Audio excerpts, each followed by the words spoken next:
Prime debate में आपका स्वागत है। पीजीआई चंडीगढ़ को शुरू हुए 50 साल पूरे हो गए हैं। इस दौरान इस संस्थान ने उत्तर भारत के राज्यों को सेहत की बढ़िया सहूलतें मुहैया कराई हैं। मर्ज और इलाज से जुड़े मसलों पर शोध कार्य किया। इस संस्थान से शिक्षा पाकर सेहत कर्मियों ने दूसरे अस्पतालों में अच्छा काम किया है। इसकी ऐतिहासिक अहमियत को समझने के लिए 50 साल बाद इस संस्थान का मूल्यांकन करना जरूरी है। इसके साथ ही भविष्य में इसकी भूमिका को भी समझा जा सकता है। चाहे छोटी सी सर्जरी हो या फिर दिल का मेजर ऑपरेशन, पंजाब, हरियाणा, हिमाचल, उत्तराखंड और जम्मू कश्मीर से रोजाना सैकड़ों लोग पीजीआई पहुंचते हैं। ये इसलिए क्योंकि यहाँ उन्हें उच्च सर्वोच्च स्वास्थ्य सेवाएं प्राप्त होने की उम्मीद है। साल 1960 में पंजाब के तत्कालीन मुख्यमंत्री प्रताप सिंह कैरों और प्रधानमंत्री जवाहरलाल नेहरू ने इस संस्थान की जरूरत को समझा और 2 साल बाद 1962 में पीजीआई की शुरुआत हुई। साल 1966 में पंजाब के विघटन के बाद पीजीआई चंडीगढ़ के अधीन आ गया और इसे एक स्वायत्त संस्था का दर्जा दिया गया। तब से लेकर अब तक पीजीआई उच्च श्रेणी की स्वास्थ्य सेवाएं प्रदान कर रहा है। आज इस संस्थान को वर्चस्व में आए 50 साल पूरे हो गए हैं। चिकित्सीय शिक्षा की बात करें तो पिछले 50 सालों में यहाँ के डॉक्टरों और शोधकर्ताओं ने कई मुकामात हासिल किए हैं, लेकिन फिर पीजीआई अपनी ही परिस्थितियों का शिकार हुआ है। ये मूल रूप से एक रेफरल हॉस्पिटल जहाँ जटिल बीमारियों का इलाज किया जाता है, लेकिन यहाँ का स्टाफ पर ऐसे मरीजों का भार ज्यादा है जिनका इलाज दूसरे मेडिकल कॉलेजेस या फिर अस्पतालों में आसानी से किया जा सकता है। आज 50 साल बाद पीजीआई के सामने की चुनौतियों को समझने की जरूरत है। ये सोचना जरूरी है कि क्या नई दिशा दी जानी चाहिए, अगर हाँ तो कैसी। पीजीआई की कारगुजारी कैसी रही है और आगे क्या किया जा सकता है, जानते हैं हमारे मेहमानों से जो अलग अलग समय पर किसी न किसी तरह पीजीआई से जुड़े रहे हैं। हमारे साथ हैं डॉक्टर एसके जिंदल जो पीजीआई में पल्मोनरी मेडिसिन के हेड हैं, डॉक्टर राज बहादुर जो जीएमसीएच सेक्टर 32 में डायरेक्टर प्रिंसिपल हैं, इन्होंने पीजीआई में काफी अरसे तक काम किया है, और डॉक्टर एसके शर्मा जो पीजीआई के फॉर्मर डायरेक्टर हैं। आप सभी लोगों का आज की इस चर्चा में स्वागत है। डॉक्टर जिंदल, मैं आपसे शुरू करता हूं। पीजीआई को 1962 में जो मैंडेट मिला था और जैसा पीजीआई ने काम किया है, आप उसमें कैसा समन्वय देखते हैं? क्या वैसा काम कर पाया पीजीआई? मेरे ख्याल में हमारे जो मुख्य 3 मैंडेट्स थे, जिनमें से कि एक तो टीचर्स प्रोड्यूस करना था कि ताकि हम बाकी सब कॉलेजेस के लिए मैंडेट में लिखा गया था कि सेल्फ सफिशिएंट हो इन एजुकेशन। ठीक है। एक रिसर्च का था जो कि इंस्टीट्यूट्स बड़ी कम हैं इंडिया में जो रिसर्च कर सकें, और तीसरा था कि हाई क्वालिटी पेशेंट केयर। तो हम तीनों ही मैंडेट्स में मेरे ख्याल में खरे उतरे हैं।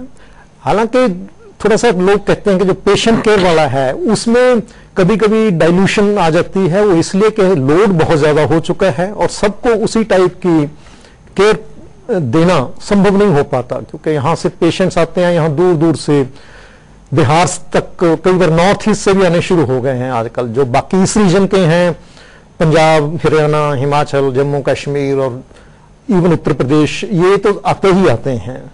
तो इस कारण मैं ये कह सकता हूं कि जो पेशेंट केयर है उसमें कई प्राइवेट सेक्टर भी अपनी अलग भूमिका निभा रहा है। दूसरों में तो मेरे ख्याल में कंपटीशन में और कोई संस्था जल्दी जल्दी आती नहीं है, जो हमारे 2 मैंडेट्स हैं।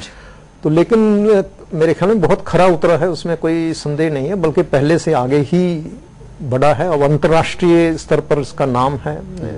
डॉक्टर राज बहादुर, आप भी पीजीआई से जुड़े रहे हैं और उसके बाद आप जीएमसीएच 32 में पहले वहां पर as a doctor, as a head of orthopaedics में आप काम किया है, आप डायरेक्टर प्रिंसिपल हैं। जो आसपास के हॉस्पिटल हैं पीजीआई, उनका पीजीआई के साथ एक लगातार इंटरेक्शन रहता है, वहां से पेशेंट रेफर होके जाते हैं, बहुत सारी जो रिसर्च की मदद मिलती है। तो आपको क्या लगता है कि जो आसपास के हॉस्पिटल्स हैं, खासतौर पर जीएमसीएच 32, उन्होंने किस किस्म का लोड शेयरिंग की है पीजीआई के साथ? हम सब जानते हैं कि ये चंडीगढ़ एक मेडिकल हब बन चुका है। तो चाहे पेशेंट वो कहीं पे हो, जैसे डॉक्टर जिंदल ने बताया, बिहार में हो या नॉर्थ ईस्ट में हो, उसकी एक ये डेस्टिनेशन है इन द पब्लिक सेक्टर भी, हम चलो चंडीगढ़ चले, वहाँ इलाज मिलेगा। जिस तरह ये पेशेंट सारे किसी भी स्थान से जहाँ चंडीगढ़ में आते हैं, तो यस, द फर्स्ट डेस्टिनेशन है वो पीजीआई है। मेडिकल कॉलेज में इस समय हमारे पास 700 बेड्स हैं और 700 बेड्स में जो उसकी पेशेंट्स की ऑक्यूपेंसी है तकरीबन 80 to 90% है, which means that the medical college, which is a younger brother to the PGI, is also taking quite a significant load of the patients, those who are coming from outside. ये मैं आपको बताना चाहूंगा कि चंडीगढ़ के लोग जो हैं, जो मैं शुरू में सोचता था जिस समय ये मेडिकल कॉलेज बना कि ये मेडिकल कॉलेज चंडीगढ़ के लोगों के लिए बना है और चंडीगढ़ के लोग यहाँ आने चाहिए और उनके लिए हम विशेष रूप से कुछ सेवा दे सके। परंतु देखा यह गया है कि ये यहाँ पे भी हमारे मेडिकल कॉलेज में भी जो पेशेंट्स है, जैसे डॉक्टर साहब ने बताया, हिमाचल से, पंजाब से, हरियाणा से, ये 3 स्टेटों में से तो लगातार ये पेशेंट्स हमारे आते हैं। जो चंडीगढ़ के कुछ जो पेशेंट्स हैं वो मेरे ख्याल से ये पीजीआई में भी जाते हैं, हमारे पास भी आते हैं, पर they are also going to the private sector. हमारी प्रॉब्लम ये है कि हमारे देश में एक मरीज 4 डॉक्टरों को दिखाना चाहेगा, वो पीजीआई में भी दिखाएगा, फिर हमारे पास भी आएगा, वो सेक्टर 16 में भी जाएगा। तो इससे जो बाहर वाले देश है उसमें जो रेफरल सिस्टम है बड़ा सिस्टमेटिक है और उससे ये बार बार पेशेंट वही घूम रहा है। इससे जो लोड हर एक हॉस्पिटल में जो बढ़ा हुआ है। परंतु जैसे मैंने आपको बताया कि हमारी जो अटेंडेंस है 3000 पेशेंट्स ओपीडी की है और 700 इंडोर बेड्स हैं जिसकी ऑक्यूपेंसी 80 to 90% है। तो as a younger brother to the PGI हमने इसका लोड कम किया है। यदि इसी लोड को आप पीजीआई में लेके जाएं तो मेरे ख्याल से वहां पे और बुरी हालत हो जाएगी, खासतौर पे पेशेंट्स की भीड़ के मामले।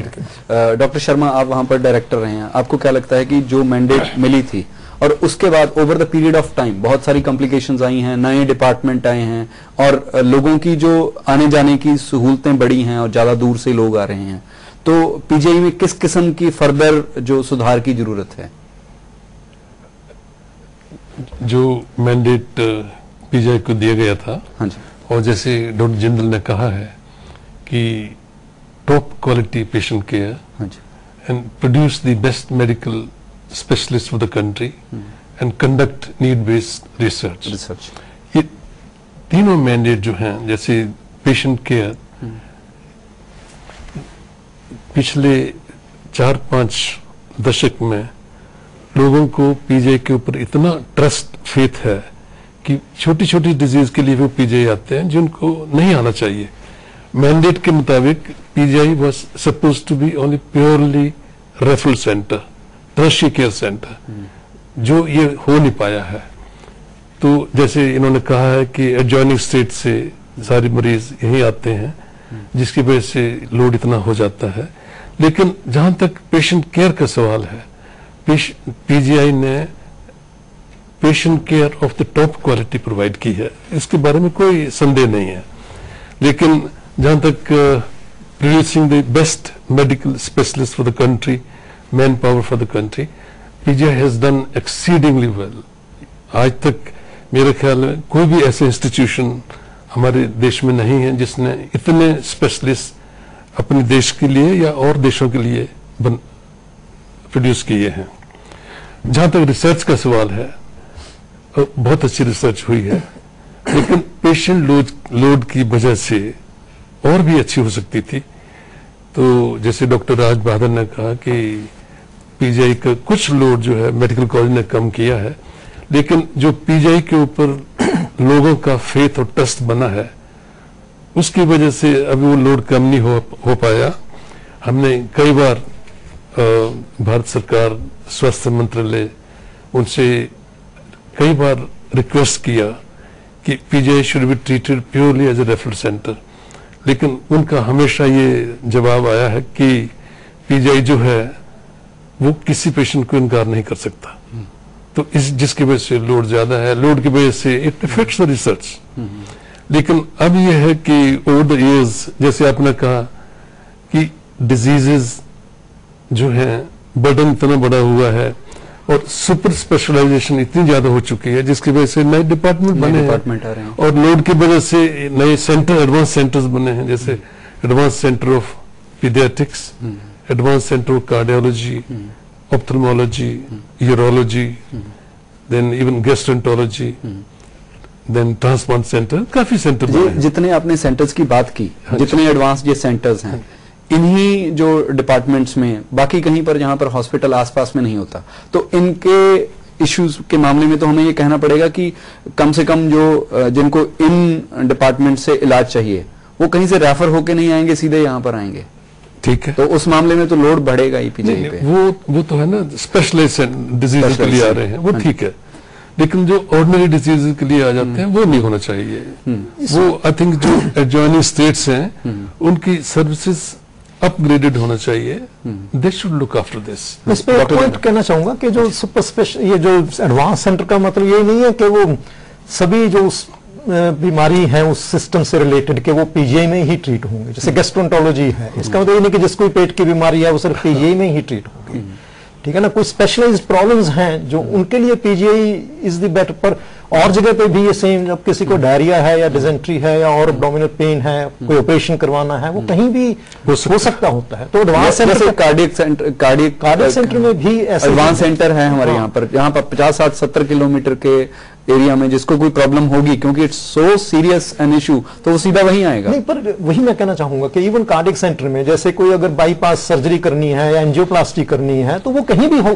कई जगह पे हो सकती है। उसके लिए जरूरी नहीं है कि पीजी का काम है सुपर स्पेशलिटी में कि ट्रेन करना, जैसे डीएन ट्रेन करने हैं हमने या एमसीएच ट्रेन करने हैं कार्डियोलॉजी में और कार्डियोथोरेक्स सर्जरी में, उसके लिए एडवांस सेंटर का पर्पज है और उसी टाइप की रिसर्च हो। पर जो डिजीज है, जो भी कार्डिक डिजीज सारे रीजन की, पीजीआई में कोई भी इंस्टीट्यूट नहीं उतना लोड ले सकता, चाहे कोई भी एडवांस सेंटर हो। तो उसका एडवांस सेंटर का मतलब ये कि सुपर स्पेशलिस्ट प्रोड्यूस करना और कॉम्प्लिकेटेड जो प्रॉब्लम्स हैं उनको हैंडल करना। जैसे डॉक्टर जिंदल, जैसे आपने कहा कि काफी सारे जो एडवांस सेंटर वहां पर आए हैं क्योंकि बहुत सारी रिसर्च हो रही है, लेकिन साइमल्टेनियसली जैसे वहां पर न्यू ओपीडी बना है, तो उसके बनने से बहुत ज्यादा जो ओपीडी है उसका काफी ज्यादा काम बढ़ गया, जिस कारण जो स्पेशलिटी का जो काम है, जहाँ जो आपको वहां पर एडमिट करके पेशेंट्स का काम है, वो कहीं ना कहीं सफर करता है। ये ऐसी खबरें अक्सर आती हैं। पहले जो ओपीडी था वो हॉस्पिटल में ही था, बल्कि उससे और भी प्रॉब्लम होती थी।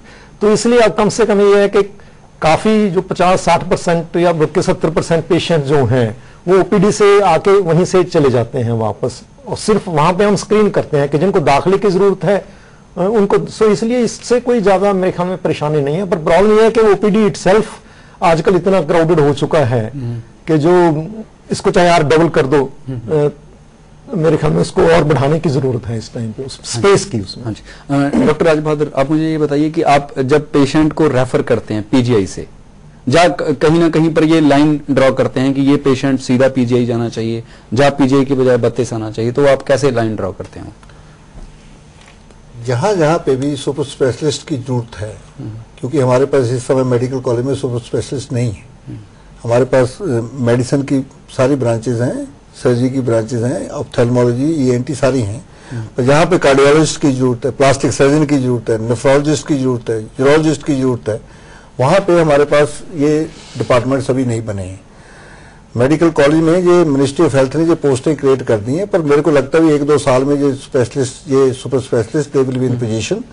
और उस समय फिर इस, जैसे डॉक्टर जिंदल भी कह रहे, अपने शर्मा जी कह रहे हैं कि जो कुछ केसेस कार्डियोलॉजी के कुछ हुए या यूरोलॉजी के कुछ केसेस, आजकल भी यूरोलॉजी के कुछ केसेस हम वहाँ डील कर रहे हैं, पर उससे जो general load on the urology department, general load on the cardiology department, we will also be able to support the PGI for this service. इसका मतलब जो बाकी आसपास के, खासतौर पे जो एडजॉइनिंग स्टेट्स हैं, वहां पर भी ये सारे डिपार्टमेंट होने चाहिए ताकि काफी हद तक पेशेंट्स वहीं पर रहें। No, the important thing is, as if we compare with the western countries, जो डिस्ट्रिक्ट हॉस्पिटल है which is second level hospital, वो हमारा बहुत कमजोर है। हमारे देश में जो सेकंड लेवल हॉस्पिटल है, दे आर वेरी पुअर।